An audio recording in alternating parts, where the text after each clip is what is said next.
안녕하세요. 개인 투자자분들의 멘토 프로페서 킹입니다. 7월 25일 기술적 분석의 좋은 모닝 브리핑 출발해 보도록 하겠습니다. 자, 일단 이번 주 같은 경우에는 특별한 이슈들이 없었어요. 이슈들이 없는 상태에서 무역 협상들이 좀 발표가 됐고, 그거에 대한 썰이 좀 나오고 있고, 그리고 나서 이제 실적 발표가 어느 정도 좀 줄을 이루고 있는 그런 모습입니다. 어제 같은 경우에는 장 마감하고 주요 기업 중에 테슬라, 구글이 실적 발표를 했고, 테슬라는 이미 우리가 실적을 어느 정도 예상할 수가 있죠. 왜냐하면 그 매월 판매 대수가 좀 그 분기별로 혹은 월별로 좀 나오는 것들이 있기 때문에 이미 좋지 않을 거를 예상을 했었고, 좋지 않은 흐름들이 나왔고, 다만 제가 종종 이제 그 테슬라를 약간 속되게 이야기하면 이빨 주식이라고 이야기를 하는데, 머스크가 어느 정도 이제 비전에 대해서 좀 이야기를 해주면 그거에 대해서 시장이 굉장히 좀 민감하게 반응하는 그런 모습들이 있었는데, 어제 컨퍼런스 콜에서는 로보택시든 휴머노이드 로봇이든 어떤 이야기들이 별로 없다 보니까 그거에 대한 좀 실망감에 좀 빠지는 모습을 보여줬고, 구글 같은 경우에는 예상 상위 실적을 냈어요. 다만 제가 여기에도 써드렸다시피 미국 시장은 안 좋을 때가 예상 상위가 한 70% 정도 차지하고, 좋을 때는 거의 90%가 넘게 예상 상위를 만들기 때문에 사실 예측치가 그렇게 소용이 있나 싶을 정도로 결국은 이제 끼워 맞추기에 가깝죠. 예를 들어서 오늘도 시장이 이제 혼조세를 보였지만 기술주 위주의 상승이 좀 나왔는데, 그렇다라 그러면 헤드라인에는 뭐라고 나오겠습니까?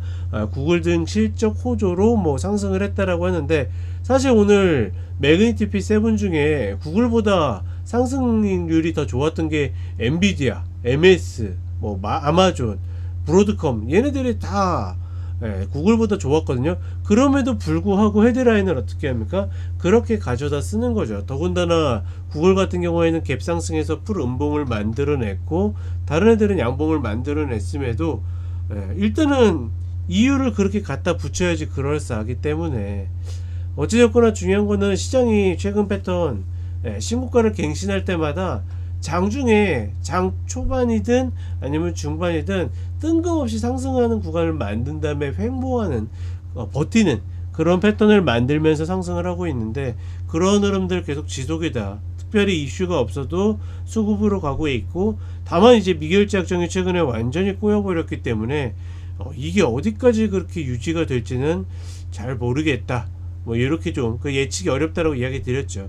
그리고 현재 트럼프가 이제 연준 건물을 좀 방문하고 있는데, 최근에 이제 계속 하루에 한 번 이상씩 그 파월을 압박하고 있죠. 그럼에도 불구하고 시장은 7월 30날이 이제 금리 그 발표거든요. 동결을 예상하고 있고, 과연 이제 얼마나 좀 말아맛으로 이야기를 해주느냐, 이게 좀 관건이지 않을까.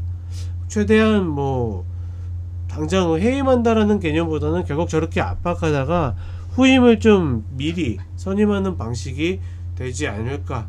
시장에서 대체적으로 그렇게 예상하고 있다라고 보시면 될 것 같고, 한국 시장 같은 경우에는 무역 협상에 대한 경계감일 수도 있고 상승에 대한 피로감일 수도 있죠. 하나 재밌는 거는, 어제 이제 일본 협상 발표한 이후에 일본은 올라갔지만 미국은 갭상승해서 빠졌었고, 물론 그 이후에 올라갔지만 유럽 같은 경우에도 일본 수준일 거다라고 해가지고 1.4% 이상 갭상승했는데 결국은 음전에서 내려왔어요. 그런 것들을 봤을 때는 시장이 과도하게 긍정을 좀 반영하고 있기 때문에 나오는 흐름이 아닐까 싶고, 어찌됐거나 우리 시장은 봉 패턴으로는 지금 변곡 패턴을 만들고 있는데, 사실상 그런 것들 별로 중요하지 않다라고 이야기 드렸죠. 어떤 봉 패턴이 나오든 아직까지는 추세가 유지이다. 조정이 나와도 마찬가지고, 밑에 메워야 될 갭들이 워낙 많이 만들어 놨기 때문에 밀리든 말든 상관하지 않고 간다. 개인 투자분들 입장에서는 유일하게 바라는 거는 그저 그냥 순환매가 나왔으면 좋겠는데, 그런 것들이 여전히 좀 잘 안 나오고 있다 라고 정도로만 인지를 하시면 좋을 것 같습니다. 자, 간단하게 차트 보도록 하겠습니다.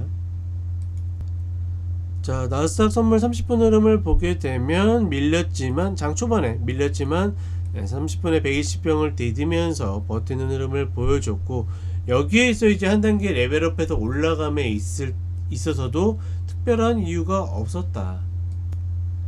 전반적으로 여전히 기술주 위주의 상승세가 이어지고 있다 정도로만 인지를 하시면 좋을 것 같고, 어찌되었거나 예측하기 어려운 영역이고 신규는 글쎄요 크게 고민할 구간 아니고, 그러니 이제 개인 투자자분들이 밈주로 움직이고 있다라고 이야기를 드렸죠. 그런 것들 소량 이제 비중 줄여서 매매 아니면 대형주들 중에서는 사실 잘 가던 놈이든 못 가던 놈이든 손대기 좀 어렵다라고 보고 있고, 한국시장 같은 경우에는 그제는 밑꼬리 음봉, 어제는 윗꼬리 음봉이 나오면서 변곡 패턴을 좀 만들고 있는데, 전반적으로 그런 뭐 패턴에 고민 없이 그 확장형 패턴도 단계 좀 나오고 있거든요. 근데 이러한 봉 패턴과 상관없이 전반적인 전략에는 큰 문제 없다.